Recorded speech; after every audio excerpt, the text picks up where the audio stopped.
Hey guys welcome back to my YouTube channel. আৰু আজি মানে আমাৰ খালত মাৰোঁ মাছ। চ' মানে ইয়াতে মানে একদম নেট টেট এইগিলা যোগাৰ কৰি থৈ দিছোঁ, তালত পেলাই থৈ দিছে। আৰু এতিয়া মানে মোনাত ভৰাই মানে এতিয়া খালৰ পাৰত গেলি এইগিলা লৈ যাই আছে। আৰু মই মানে আজি ভাবিছোঁ চামেই আৰু মাছ মাৰা। চ' আহি গ'লোঁ খালৰ পাৰত গেলি, ইয়াতে পূৰা নেট টেট খোল কবা দিছে আৰু এতিয়া মানে মেটকা মাৰিব। আৰু মেটকা মাৰাৰ উদ্দেশ্যটো কি হৈছে মানে এইফালে মাছটো পামেই মানে মাঘৰ বিহু আহি আছে নে, মাঘৰ বিহুত মানে খালৰে মাছ মাৰা যায়।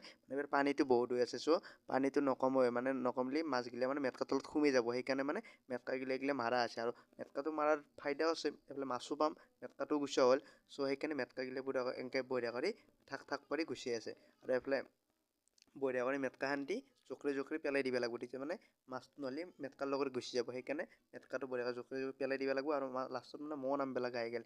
আৰু ইয়াতে মানে আৰু মাৰি আছে, মই ভাবিলোঁ আৰু নামৰো যি ঠাণ্ডা, এই ঠাণ্ডাত এনেকৈ মাৰি কৰি থাকিলে বেমাৰে হ'ব। চ' ইয়াতে মাৰি থাকক। আৰু লাষ্টত মানে গাইছ 1 কেজিমান মাছ পোৱা গৈছে, কৱৈ লোকেল মাছ। চ' এতিয়া মই ঘৰত